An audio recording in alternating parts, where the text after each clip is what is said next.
Oh, there. Is it going?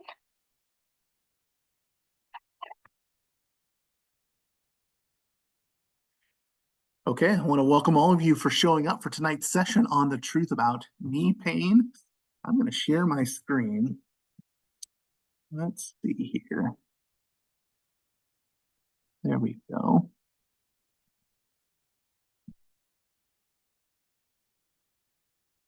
So you should see my lead screen that says the truth about knee pain and my name, Troy Vandermolen, and that is me.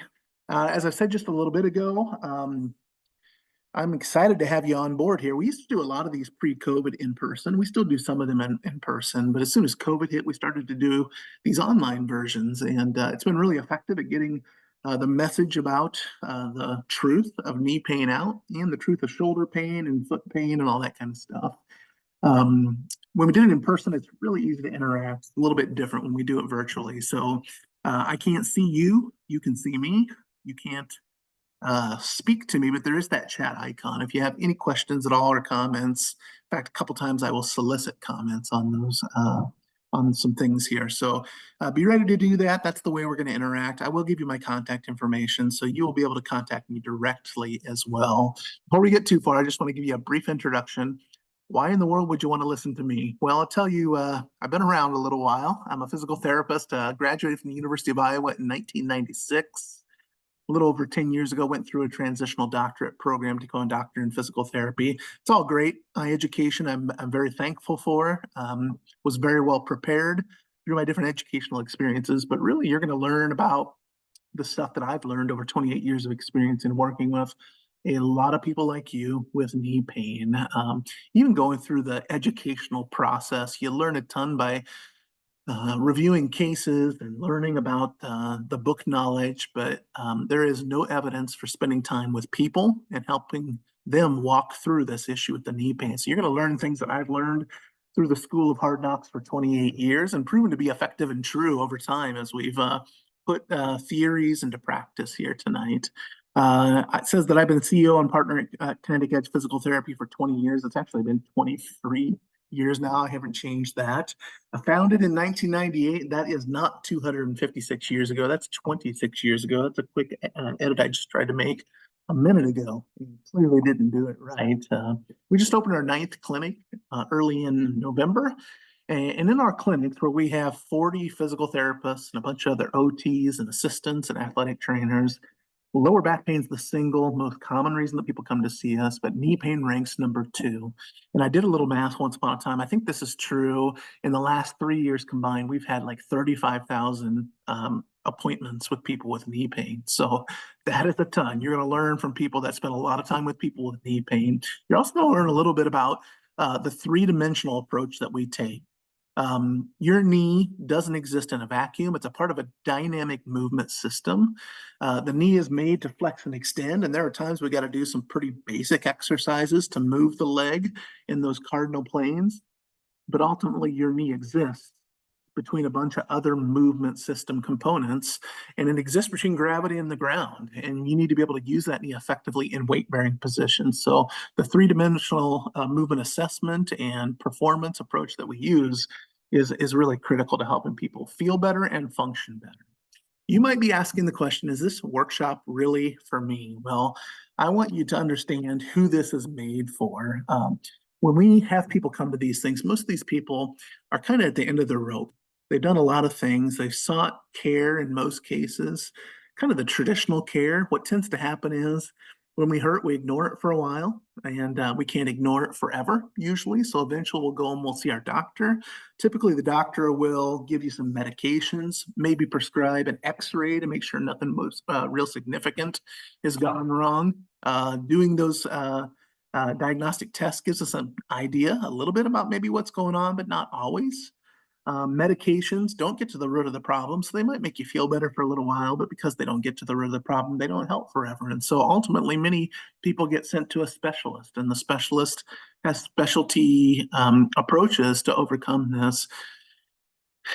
And all too often, through going through all that stuff, people continue to have knee pain, and they're starting to feel like this is never going to go away. I don't know what to do.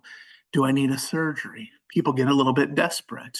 And if people are deeper thinkers, sometimes they're understanding that because of this knee issue, they're not moving as often as they used to, and they're not moving as well as they used to, and they can tell it's having a negative impact on their overall health. And if you're looking for a way to stop that progressive process from occurring, that's the people that I'm trying to attract to this thing tonight. We're not going to be able to tell you simple things that you can click your finger and make it go away immediately. I wish I could. If those exist, I would certainly tell you that, and I would want you to know that, but that's not always a possibility. It is almost never a possibility. We're going to talk tonight about this thing being usually a slow, progressive, cumulative developing process. And most things that develop over time need kind of a cumulative approach. Now, what I'm going to tell you tonight, I would say it's pretty simple. It's not always easy, but it's very simple. And we like to have in America the quick fixes. I'm going to teach you simple things that if you do them with regularity, pretty easy things with regularity, have a big impact on our ability to feel better and function better. And the best of all is that the goal for me and for you is to avoid high-risk procedures so that you can become more dependent upon yourself and move and feel better. That's who this workshop tonight is designed for. So if we're hoping to have this quick fix, snap your fingers solution, I'm sorry to disappoint you. I'm going to give you knowledge about how to find and fix the real root problems with this. And we're going to use natural ways to help the body deal with the root issue. That is the way to give you independence. So let me ask you a question. This is actually a question that is not rhetorical. I want you to hit that chat icon here. The first question I have listed on my screen is the most important one. I want you to tell me, is there a specific activity that if I do this, I know it's going to hurt? Okay, so write that down if you would. Go right on there. I will see it. No one else will see it. And I won't give away your identity. Good. We're getting some coming in here. If you want to, then follow up by saying, how high does that pain get on the scale of 0 to 10? 0 is no pain, obviously. 10 is emergency room, the worst possible pain. And then finally, how long have you been dealing with this? Days, weeks, months, or years is a good enough answer, one of those.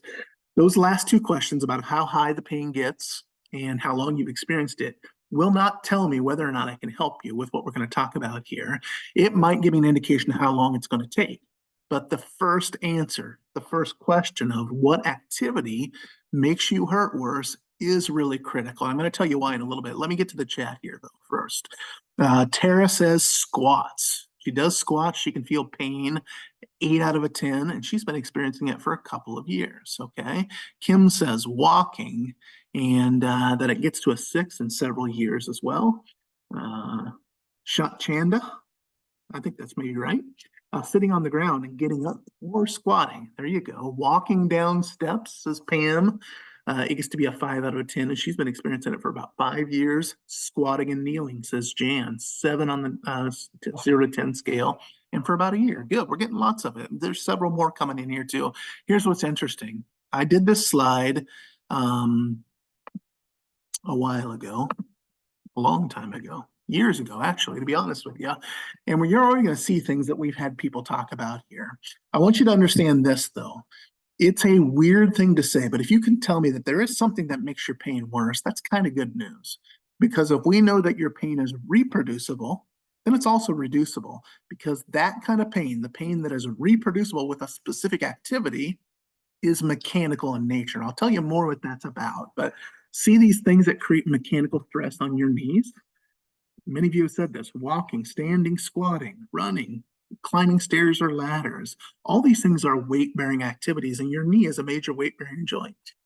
And your knee is designed to be able to bear weight. Okay, so we want you to be able to do that. The answer to the problem of having pain when you walk is not to stop walking. In fact, that's actually a recipe for making this worse over time. We're getting more people to say it here. Walking up and down hills, says Linda. Full squat for many years, 7 to 8 out of 10. Stairs, says Danny and Diana. Pain level is 6. So we're seeing a lot of these things here. Weight-bearing activities do tend to be aggregating, but if you have a specific weight-bearing activity that makes your knee pain worse, if that is what reproduces it, that's also reducible. In order to understand mechanical issues, I want you to look at this graph first. And if I ask you the question, when you hear the word trauma, what do you think of? Most people hear the word trauma and they think of big significant issues, okay, like a fracture of a bone or a motor vehicle accident or a fall from a height that creates uh, tissue damage. Those kind of things are definitely traumatic incidents. What you are describing, if you think in those terms, is acute trauma. And if we graph acute trauma, this is what it looks like. Sudden tissue damage followed by time. And over time, the severity of the issue reduces. Ultimately, most people that have a sudden acute traumatic incident will gradually and naturally get better. This is one incident, one stressor that creates a change in your tissues. And when that stressor is no longer being applied to the tissue gets better. We're human organisms. We are made to get better. That's natural for it to occur. Acute trauma is a real thing, and we see that in our clinic. But the more common types of things that we deal with in our clinic and what you're dealing with in your body in most cases are not acute issues. They are cumulative issues, and cumulative issues look different. So what you see now, this thing slowly ramping up, just took a few seconds on my screen, but that is really something that takes months, if not years, to develop. And at the start, we're having these changes occurring that are below the symptom threshold. We don't even know it yet. By the time you start to feel something, it's probably been occurring for quite a while. And just above that symptom threshold, most people will say at that point, it's not horrible. It's not the same. I wish it wasn't there, but I can deal with it, right? It's not that bad. But if we continue to expose ourselves to the same stressors little by little, day after day, day in and day out, it tends to progress. And the higher that it gets, the more frequent, the more intense, the longer in duration, we tend to have these issues. Does that sound familiar to anybody here tonight? Now, why do I have these buckets on here? Well, I'm kind of a visual learner, and maybe this will help you too. Cumulative trauma is kind of slow, gradual, and insidious, but it's also pretty predictable. When the body changes due to gradual exposure to cumulative stressors, we're going to notice certain things develop over time. And sometimes when you're far enough along and you look back, you can start to see that evidence of those things that have occurred. The first thing is fatigue. Okay, so I'm a physical therapist. I'm almost 53 years old. I've been a PT for more than half of my life. Being a PT isn't physically demanding, not like working in a factory or digging ditches, right? But at the end of the week, now as an almost 53-year-old, I have more fatigue today than I did when I was a young physical therapist because my body is changing. It is experiencing the changes that occur with time. That is normal. We are not going to live forever. Our bodies will change. And because we know that this occurs with age, when we start to experience this in different joints, we kind of ignore it and excuse it. Okay. And we usually don't change much. We just keep trying to do the same thing because we're strong and resilient and we're not going to let this little thing get us down. Meanwhile, more water fills our bucket little by little. And fatigue ultimately, in most cases, gives way to something that's worse. The next step is discomfort. The things that I think of when I try to define discomfort are usually stiffness and soreness. It's not the worst in the world, but it's different, it's changing, and it's getting slightly worse. Okay. People that start to experience discomfort need a little bit more time to get going at the start of the day. They get to the end of the week and they are ready for the weekend. And the weekend, unless they do too much at home, is a chance to recover. And by the time Monday morning comes, they're feeling okay, but then it starts again. Okay, that's the reality when more water fills the bucket. And still at this point, most people don't do much about it because it's not that bad yet. We can excuse it. And so more water over time eventually fills the bucket. This arrow slightly going higher, right? Discomfort then ultimately gives way to something more significant. This is real pain. It's a different level. It's not just a little achy, sore, stiff issue. It hurts. And most of the time, this is when people raise their hand. I can't deal with it anymore.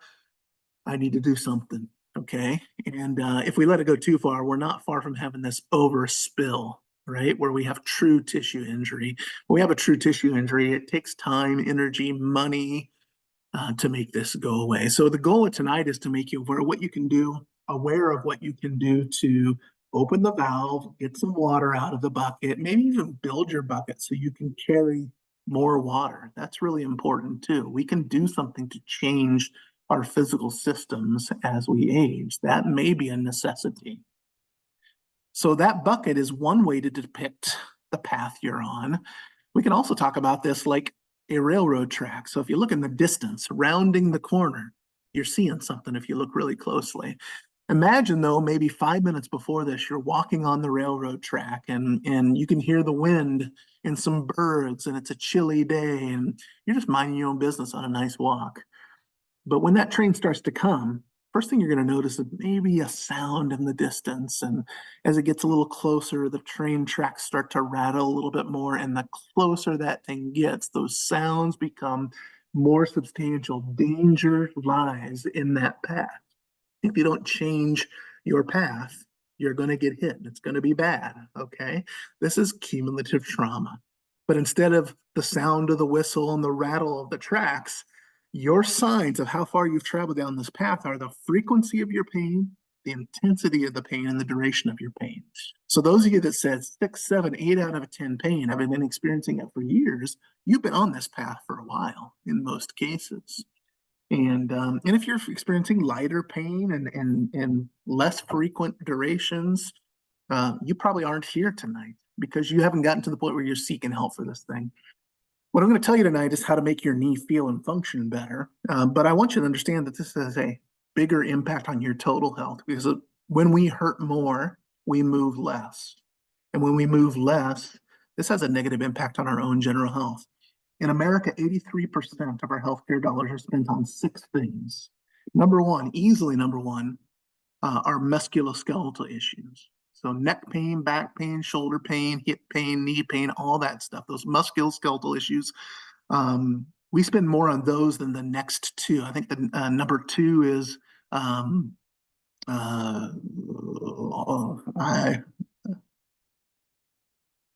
there we go. I had to cheat a little bit. Heart disease, diabetes, obesity, and depression. I think cancer is between heart disease and diabetes. So the top 6 healthcare spends are musculoskeletal issues, number 1, heart disease, number 2, cancer, number 3, diabetes, number 4, obesity, number 5, and depression, number 6. The reason I'm pointing these out to you is that other than cancer, the other 5 issues, musculoskeletal, heart disease, diabetes, obesity, and depression, are all impacted for better or worse by how much and how well we move. So these issues that we're going to talk about tonight are robbing you of joy with regard to your knee comfort and function, but it has a bigger risk to your total health as well. So my goal is to teach you those things so that you can not only feel better and function better with your knee, but you reduce your likelihood of developing these other chronic diseases that are movement related as well. Now, I think one of the things I promised to tell you is what the biggest mistake that people make is. We've already kind of talked about it. When we start to feel these cumulative issues beginning, our natural response as humans is to ignore it. Okay? So I'm sitting in the newer part of a 109-year-old home. When we moved in here 9 years ago, we brought the insurance company over to view the place, to get it insured. And the insurance agent said, yeah, we can insure you on this, but we're not going to insure that roof. It needs to be changed.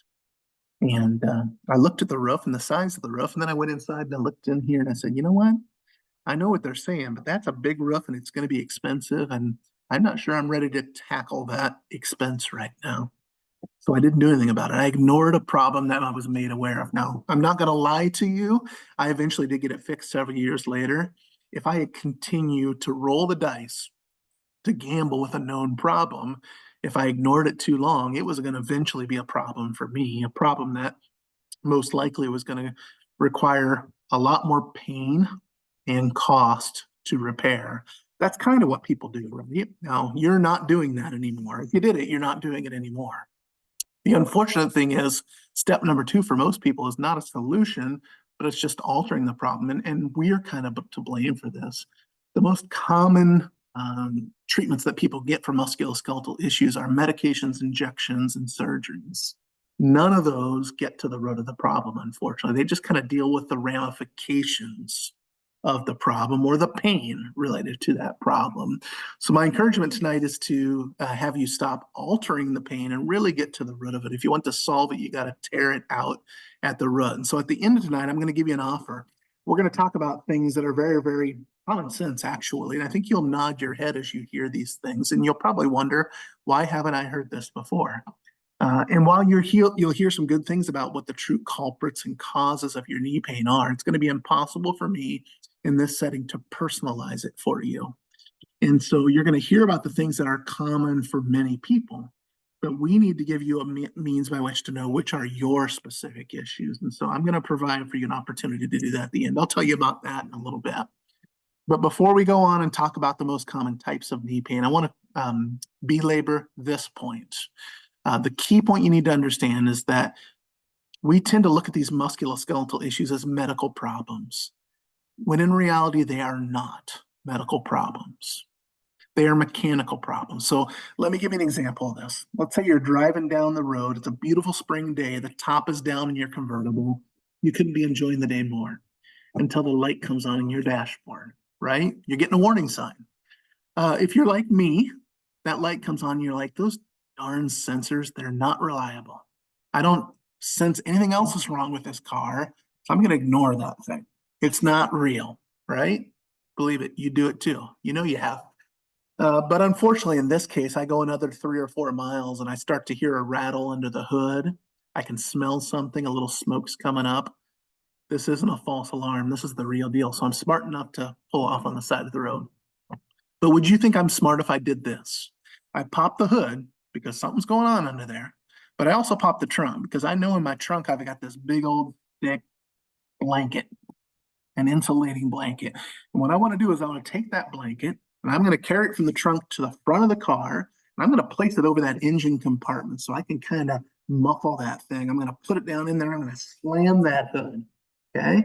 Then I'm going to go back into my car, into the driver's seat, and open the glove box because I know in that glove box I got a little thing of duct tape. And I'm going to take a piece of duct tape and I'm going to go right over that light in the dashboard. So I've taken care of the problem, right? I can no longer see evidence of it because it's muffled. I can't smell it. The smoke's not going to come out. Problem solved, right? No, we know that's not the case. We know we got a mechanical issue in the car. And if we don't fix the mechanical problem, we're going to be on the side of the road. Okay, we're going to damage the engine. You cannot solve your musculoskeletal issues with a medical intervention. It's a mechanical issue. You don't lift up your pant leg and say, oh, look at that. The dial says I'm low in ibuprofen. I just need an anti-inflammatory. That'll help me be better. Okay, now it might make you help you feel better temporarily, but we have not solved the question behind the question. Why is that there in the first place? Is there a reason? Think mechanically, think movement. This is a movement issue. If you have something that makes it hurt worse, and when you don't do it, you feel better, it's a mechanical movement related issue. You need a movement solution, not a medical solution. And I'm not going to get deep in the weeds on this, but I want you to understand this. If you are told that thing's inflamed, we are conditioned to say, hey, I can do something about inflammation. I need an anti-inflammatory. Okay. If I take ibuprofen at a high enough dosage, that's an anti-inflammatory. There are these non-steroidal anti-inflammatory medications that can take that inflammation away. That will make me feel better. It might. But we need to understand that inflammation is a normal part of healing. Inflammation is what causes this early stages of development of what will turn into a framework of blood vasculature. Vasculature that brings via the blood all the nutrients that tissue needs to be healthy. And as time goes by, the inflammation gives way to proliferation and eventually maturation. Tissues that have fully healed get inundated with blood vessels, and the blood vessels help that tissue remain healthy, final proper tissue. So C.S. Lewis, I don't know if any of you know of him, but he's one of my favorite authors of all time. He's been gone for a long time. He wrote most of his stuff, I think, in the 30s and 40s. There was an essay that he wrote during World War II, I believe, called Miracles. And this quote comes from that essay. He said, the magic is not in the medicine, but in the patient's body. What the treatment does is to stimulate nature's functions or to remove hindrances. So what does that mean? What he's saying is, if something is true and real as an effective treatment, it either needs to stimulate what the body is designed to do or take away something that is preventing the body from doing what it's designed to do. So what do anti-inflammatories do? Inflammation, we just established, is a normal part of the healing process. An anti-inflammatory takes that inflammation away. We are stopping a natural process. We are not stimulating a natural process.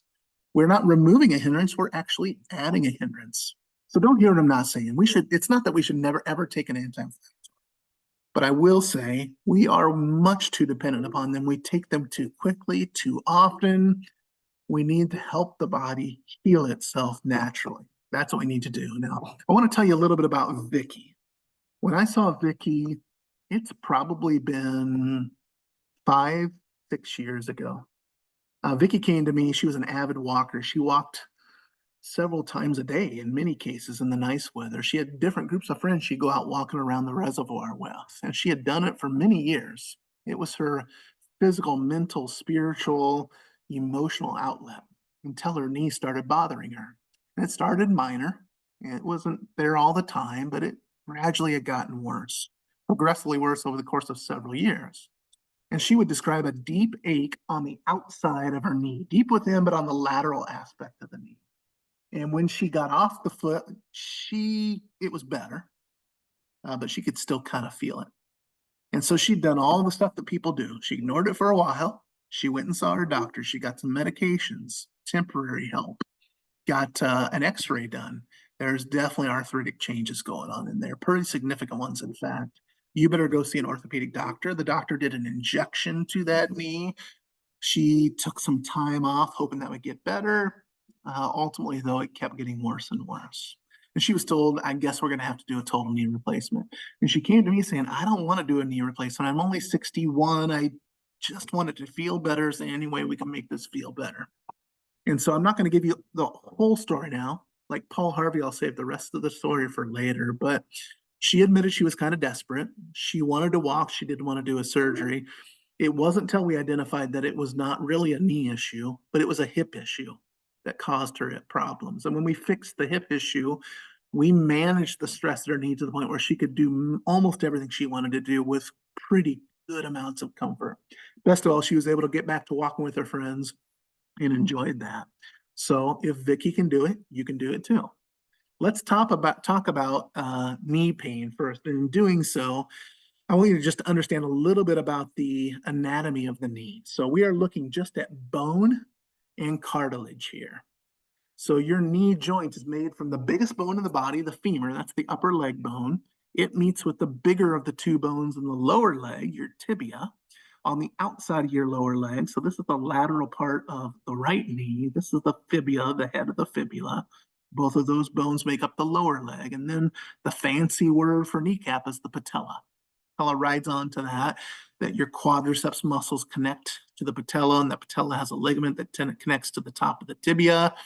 You're seeing both the lateral meniscus here and the medial meniscus. Those are cartilage rings that create some buffer and guide movement of the knee as it flexes and extends.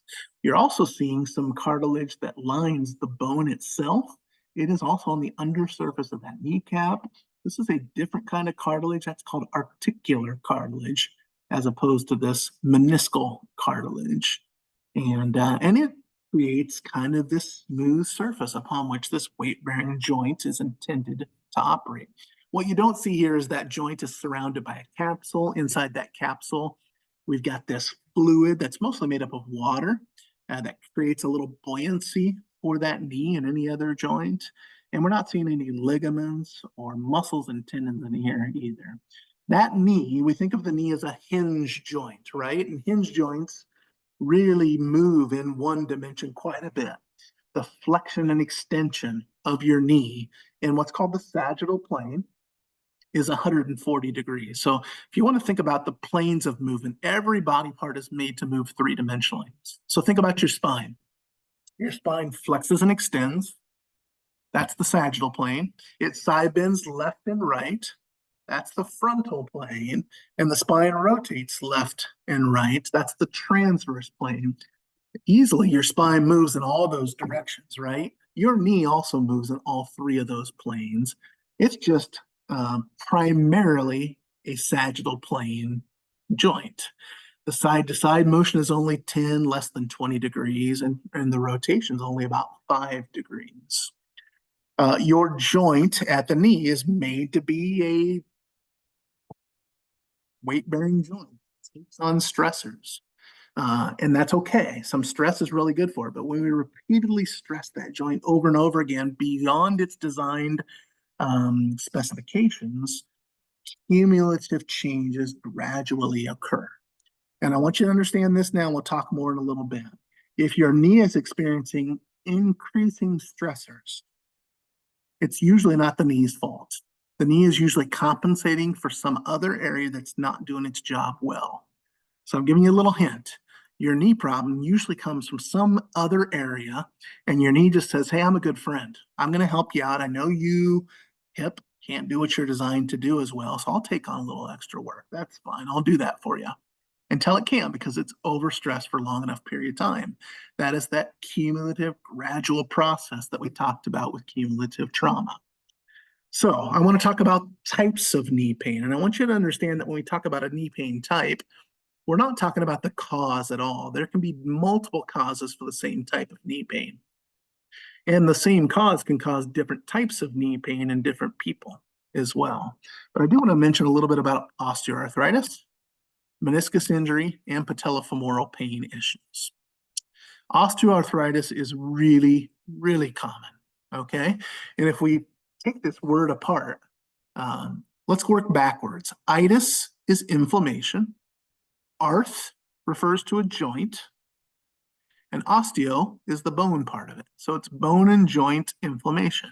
That's what osteoarthritis means. People that have this, when they get an x-ray, they'll be told there's a narrowing of your knee joint space. So you can see right here, this is the lateral knee. There's lots of space here. When you go to the medial, the inside of that knee, there's less space. So there's some joint space narrowing that's occurring right here. And if that gets closer and closer together, your doctor might even say, there's bone on bone there. I want to tell you, bone on bone is an overstatement. And if you can move your knee joint, it's not bone on bone. It's just less space. Sometimes you'll see the development of bone spurs, also known as osteophytes. That's the evidence of a progressive osteoarthritis issue. First of all, you need to understand this. When you have osteoarthritis, the joint space narrows because that joint cartilage, medial meniscus in this case, is probably wearing away. And then that can create some changing to the cartilage on the joint itself, or on the bone itself, that articular cartilage that I showed you on the previous slide. Cartilage itself, though, has no nerve endings. It's aneural. So the cartilage itself is not the source of the pain. Okay, but other areas can get inflamed. And usually in osteoarthritis, if you actually took a sample of the fluid within that joint, there would be arthritic markers, inflammatory markers in that joint. We're going to talk a little bit about why that's the case and what you can do about that. Most of these people say there's a deep ache or a throbbing pain, and it's always worse with weight-bearing activities. And relatively speaking, it's better when you're not bearing weight on that thing. This last bullet point is really important. 76% of people at least age 63, if we did an MRI of their knee, they would have evidence of osteoarthritis. And only 13% of those people would have pain. So that's crazy. The evidence of osteoarthritis is much more common than the evidence or the experience of pain, okay? Here's an artist's rendering. It's a little bit overkill, but you can see that wearing of the articular cartilage, some bone spurs developing here compared to this nice pristine knee, okay? Now, nobody's knee looks this good. It is rare for anyone's knee to look this bad. Those are artist renderings, but I do want you to understand that wearing and tearing is normal. It's a normal part of aging. It's as normal as wrinkles on the skin, and the presence of arthritic changes is not a predictor of pain. In fact, there are more people with it that have no pain than those that do. And that's not just true about your knee, your hip, your back, your neck, your shoulder. The presence of abnormalities on diagnostic testing of people with no pain asymptomatic people is exceptionally common and becomes more common as we get older because it's as normal as wrinkles on the skin. So my encouragement to you is this: do not fix a pathology. You can do a surgery to take away some of that pathology, but because pathology and pain are not necessarily correlated, you might have an expensive surgery that really didn't do anything to get to the root of the problem. The root of the problem, remember, is a movement issue. Have you improved the movement stress? Because if you stress tissue less, it feels better, whether or not you have arthritis.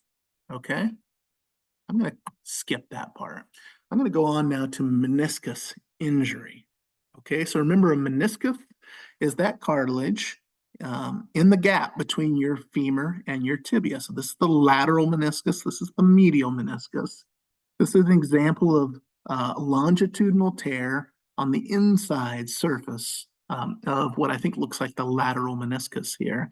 And this is an example of someone that had a meniscal repair where they cinched it shut. People that have a meniscal repair are going to be non-weight bearing for probably 6 weeks or more because they want to give that thing an opportunity to heal without getting mechanical pressure. Deep within that joint, there's not as much blood flow though, so healing deep in that joint is a little bit more difficult. So that can happen. Now, meniscus, remember again, it's cartilage, and cartilage doesn't have nerves, so the meniscus itself doesn't hurt. You can't feel those things. But some of the other associated issues may be felt with that. And if you are young and you have an issue whereby that knee sometimes catches or locks in place, those people might need a surgery. Okay. But if you are older and this is a result of a degenerative issue, there's not a whole lot of good evidence with regard to the success of what are known as arthroscopic debridement procedures. In fact, the British Journal of Medicine in 2018 did a review of all the research related to those that have had arthroscopic surgery for degenerative joint cartilage injuries, and they found that 6 months after the surgery, the outcomes are no better on the surgical group than they were in the non-surgical group. Okay, they did another study 10 or 15 years ago where they had people with known degenerative changes impacting the cartilage in the knee joint go through surgery. Half of them got a sham surgery and half of them got a real surgery where they tried to clean it up. And the outcome between those that had the real surgery and those that had the sham surgery were no different.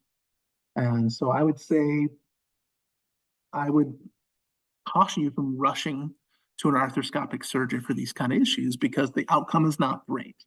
And the answer to why that's the case is because if you get rid of those arthritic changes, but you haven't changed the movement, what have you solved? It's a movement issue, not a medical issue. Let's talk just a little bit about patellofemoral pain, kneecap pain. Okay, why do I have a train on here? That's an interesting choice, right? Well, we call the kneecap a dumb bone. It can only go where the tracks tell it to go, kind of like a train. A train doesn't have independent thought to turn right or left like a car could. It has to follow the tracks. So if you have patellofemoral issues, the question you have to ask is, what are my tracks telling my kneecap to do? Okay. Patellofemoral pain is rarely detectable on an X-ray or an MRI. It's really common. People that have this have more pain kind of on the undersurface or front side of the knee as opposed to the deep pain felt with an arthritic joint-related issue. And they're going to feel it when they go up and down through space, like stairs, ladder steps, curbs, those kind of things. And this is usually poor movement communication between your hip, knee, and foot. Almost everyone with patellofemoral issues has either a foot and or a hip-related dysfunction that needs to be fixed. But when that kneecap's not tracking right, it leads to pressure on the undersurface, and that pressure leads to friction, and that friction leads to inflammation, that inflammation leads to pain. And guess what? I can take an anti-inflammatory and it'll feel better temporarily. But unless I fix that which is causing the friction, it's probably going to return. It's probably going to regress and get worse over time. Let's talk about causes now. And in doing so, I want you to understand, again, as I said earlier, every part moves three-dimensionally.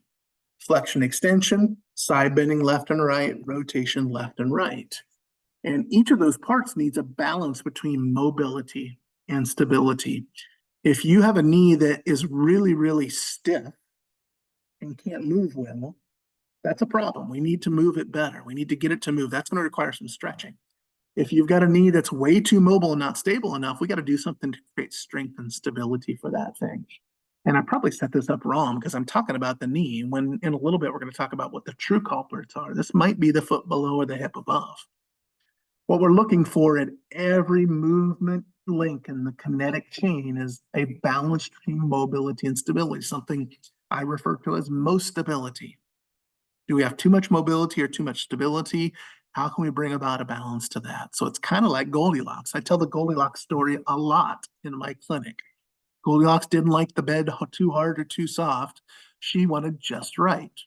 The porridge, she didn't want it to be too cold or too hot. She wanted just right. So all the links in your movement chain need to have the just right capability between mobility and stability. And the links that we need to look at the most when it comes to knee pain are the hip, the closest neighbor just above the knee, your ankle and foot, the closest neighbor just below your knee. And then finally, we can go one link above into the middle part of your back. That's really important too. Let's consider the hip first. Remember, balance between mobility and stability. Some people have a hip that's way too stiff. It can't move the way it ought to. And when it doesn't move the way it ought to, something else is going to pick up the slack. The close neighbors are more often going to pick up the slack. The closest neighbors to hips are the knee below and the lumbar spine above. So if you've dealt with both knee and back issues, the common denominator of the hip is the most likely culprit in your life. On the other hand, we can have people that have hips that are way too mobile. Internal rotation of the hip is supposed to be about 35 degrees. I see some people that can go 70 to 80 degrees in that direction. It's impossible to stiffen that thing back up, but we do definitely need to create better strength to stabilize that extra mobility. And so if you've had knee pain and lower back pain, and you haven't had someone look at the function of your hip and how that works in relation to the other parts around it, including your knee, we're probably missing an important causative issue in your back pain. Look at these muscles. These are your hip flexors, actually. Iliopsoas is the official name here. Portion of that comes from your pelvis. That's the iliacus part of the iliopsoas. And the psoas come from your spine. Today, because of technology, computers, transportation, we do a lot of sitting, more so than they did a few generations ago. And so these muscles are often in shortened positions. And muscles become the positions we put them in. So if your hip flexors get tight, something that is very common in women, by the way, as soon as we stand up and apply attention to those muscles, it's either going to pull your spine forward, creating movement stress on the lumbar spine. That's why these issues affect the low back. Or it's going to create movement on the stiffness to the hip itself, which causes that motion to be compensated for elsewhere, oftentimes at the knees. And so hip flexor tightness can be an issue for people. And again, as I said before, too much mobility is a problem as well. Someone that lets the knees fall inward, that's usually because of a strength deficit at the hips. And that changes the mechanical forces acting on one side of the knee or the other. Okay, what about the ankle and the foot? Just like the hip, you can have an overly stiff heel or you can have an overly mobile heel. An overly stiff heel needs to be mobilized to help you load as your foot hits the ground. If you're not loading well at the foot, it's going to move up the chain, and the knee is the closest neighbor. If it's overly mobile and that arch flattens, we need to ask the question, why is that the case? Sometimes we do need to use orthotic support. Oftentimes, an overly mobile foot is the result of something dysfunctional up the chain, typically at the hip. So even ankle foot issues are in many cases ultimately or originally a hip-related issue too. Strength at the hip becomes very important for people that have an overly mobile foot and a painful knee. Okay. What about the mid to upper back? Okay, so let's think of it this way. If you can stand right now, do this. I want you to be standing on both feet with 50% of your weight on each feet. And then I'm going to have you just stand there, rotate as far as you can to the left and as far as you can to the right. And if you repeatedly do that, you'll start to feel your feet adapting, loading with a pronation and a supination based upon where you are at the thoracic spine. Movement at your thoracic spine has an impact all the way down the chain. And then if you start to get poor mobility or overly stable at the thoracic spine, that's a problem. Okay, so try this for me, slouch. Okay, when you stay slouched, try to rotate left and right through your thoracic spine. It's really hard to do. But if you sit upright and you try to do the same thing, suddenly you gain a lot more mobility through there. We see a lot of people that get slightly rounded and their thoracic spine locks down. It is really, really rare for the thoracic spine to be overly mobile. It's not at all rare. It's very common for the thoracic spine to be tight, and it needs to be mobilized. And that usually is going to impact, for people that have thoracic spine tightness, the most common issues are low back pain and neck pain or shoulder pain, because those are the closest neighbors, but it can have an impact all the way down the thoracic spine to the hips, to the knees, and to the foot itself too. So it is not uncommon for the knee issue to have a thoracic impact or input. Okay. So the bottom line is this, folks: if you've had knee pain, if you've done the traditional things, you've probably had medications, injections. Some of you may have had surgeries. If you've seen even a physical therapist and they've done mostly knee exercises, that could be helpful for you. But ultimately, these things are typically caused by dysfunctions elsewhere and compensations then that act upon your knee. So if you've had knee issues and you haven't had your thoracic spine, your hip, and your ankle and foot looked at to see how they are contributing positively or negatively to your movement efficiency, you're probably missing at least one culprit. And in many cases, it's not just one culprit, there are multiple. So it's not going to be surprising for you to hear me say at this point this: if you want to eliminate the pain, you got to get to that root cause. And those most common treatments do not get to the root cause. They just treat the pain. They just mask or alter it. Okay? We need to get to the root of the issues. And by the way, injections of the knee, sometimes they're necessary. Absolutely. I've actually encouraged it in some people. However, it's something that we do too much of. The results do not prove its efficacy. There's actually a higher correlation between injections and the presence of worsening of the osteoarthritis in knees, and a higher rate of arthroplasty or surgical procedures. Okay. So my encouragement to you is this: stop ignoring the pain, which you've already done, and stop altering the pain, and do what we can to look at the root cause. So that root cause says, how are your ankle and feet working? How is your hip working? How is your thoracic spine working? We need to find your individual problem or problem areas, multiple areas of problems. And then we need to recognize that your knee exists as part of a dynamic movement system. We got to look at how the whole body operates. How does the knee cooperate with everything in the link of movement, each chain of the movement, or link in the movement chain? And ultimately, we need to recognize that the knee exists between gravity and the ground. We need to be weight-bearing creatures. We need to learn how to do that in a way that balances out the mechanical stress on that knee. That process is both educational and empowering. What you do today needs to change over time as your body changes. If you do the right thing at the right time, you get the right response. And that response evens out the wear and tear stresses acting upon the human body. It's illegal. It is illegal for us to work with multiple people at the same time, but we don't do it, and we don't encourage you to see anyone that does that, because it is impossible to have an individualized approach if you are not getting a one-on-one type of treatment. And I use my hands a lot to help the ankle, foot, knee, hip move effectively. But ultimately, that needs to be combined with real movement and exercise in weight-bearing positions. So sometimes my hands are helping the body move when the foot's on the ground and we're bearing weight with that. That's really, really important, because you are a three-dimensional creature. So remember, I talked about the sudden tissue damage with acute trauma that gets better when that stressor is eliminated, and then the cumulative trauma that gets worse and worse and worse little by little because the same stressor gets experienced over and over and over again, progressively worsening over time. This is what successful treatment looks like. We've identified that this thing has gradually gotten worse and worse and worse, and we've done something to take the stress off the tissue, which allows the tissue to drop below that symptom threshold again. If you can find and fix the root of the problem, you can do that. Now, Hopefully my prediction is true. You're nodding your head and thinking that makes sense. And that's great if you've been doing that, but we haven't solved all the world's problems yet. Our memories are limited. You can't remember all this stuff. And ultimately, as I said a little while ago, you can hear about the primary culprits that many people experience, but you don't know what your problem is.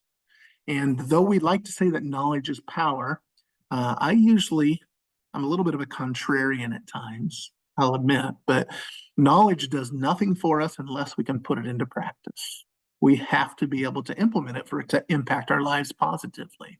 So you've been given some knowledge, but you don't know how to implement it yet. That's why I want to offer you this knee pain relief consultation, 20 minutes with one of our knee pain experts. And by asking a few questions and by assessing your ankle and foot, your hip, your thoracic spine, and some of the other links in the movement chain in a very quick way, we can give you a pretty quick sense of what type of knee pain you're experiencing, what the primary root cause is, or root causes are in many cases. And then we can talk to you about what the process of making that go away looks like. Remember, it's not a snap your fingers kind of a thing, but there is a process you can go to, one that gives you confidence, direction, and ultimately some hope that lasts on this. The benefits, from my biased opinion, are numerous. I've been doing this, as I said, for almost 28 years. So I've seen so many people that have lived with pain way too long, wasted a lot of money doing things that didn't get to the root of the problem. They didn't learn how to take control of their own health, and didn't find the natural way to make that get better, and ended up not being able to avoid the high risk procedures and the side effects that come from medications. You can do all that by finding and fixing the root of the problem. The time that we're giving you is $150. That's the actual value in the open market. I'm happy to report that I'm going to give it to you for free. All you got to do is spend some time with us. Now, I can't give you a guarantee like money back because I'm not taking any money from you, but I will say this. If you do this, which I encourage you to get to the root of your problem, but if you do it and you say, that was a waste of my time, just tell us. We will take the value of that time, $150, and apply it to a charity of your choice. We love doing that, but I am kind of proud in this case to say we've never had us take anyone take us up on this, because this is not a poor use of your time. This is extremely valuable to get real answers about root cause issues.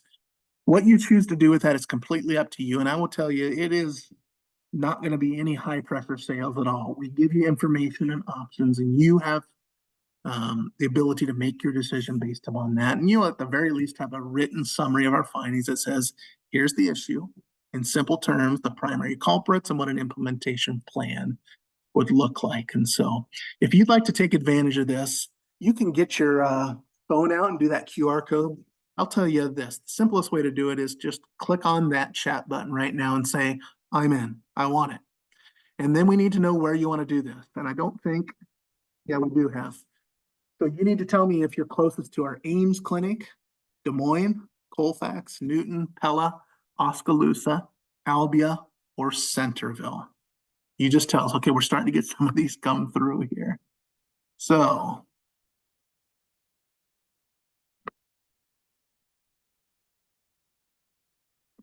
all right, Tara says she's in, and she's in Pella.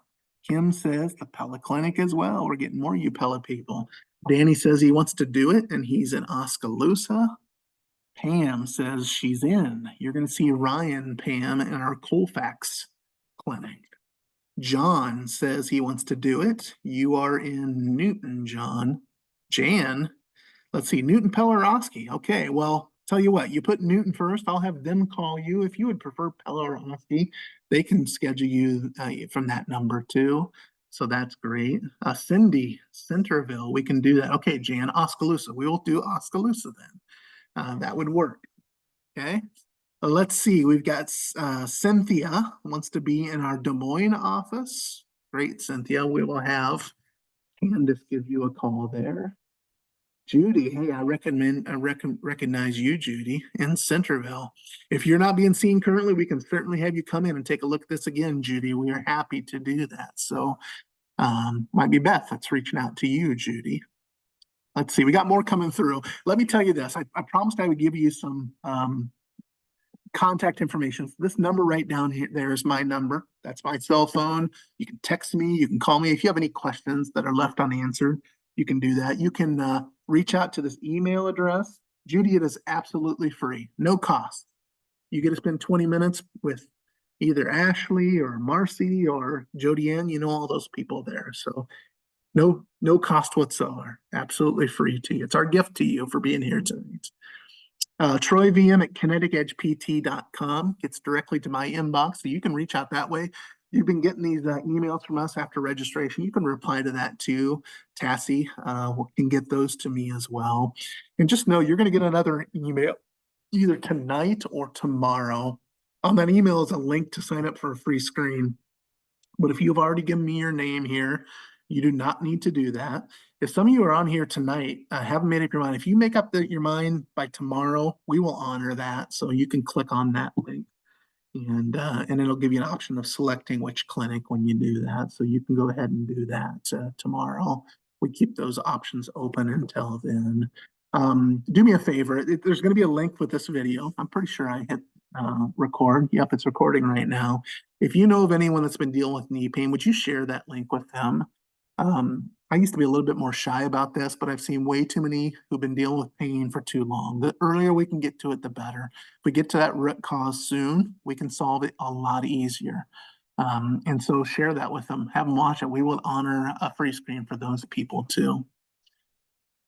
So thank you. I appreciate your time tonight, folks. I know that your time is precious, and I'm honored that you spent a little time with me tonight. There are 20 of us on here now, so great job. So I don't know how many of you people have already responded. 8 or 9 or 10 of you already are looking for that. Remember, for the remainder, if you want to do that, just reply to that link that you get by tomorrow. You can still sign up for those free screens, and we'll find a time that's really convenient for you.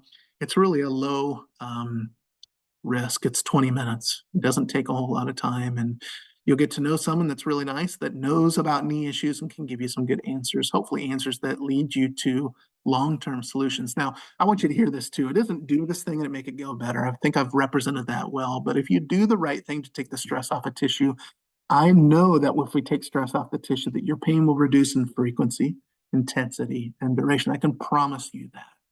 I can't turn you into a 20-year-old again. But if we can take stress off the knee by making it work well with all the parts in and around it, it will feel better. Your pain frequency, intensity, and duration will get better. That's a pretty easy promise to keep. And I hope you would consider taking advantage of the free screen to learn a little bit more about that.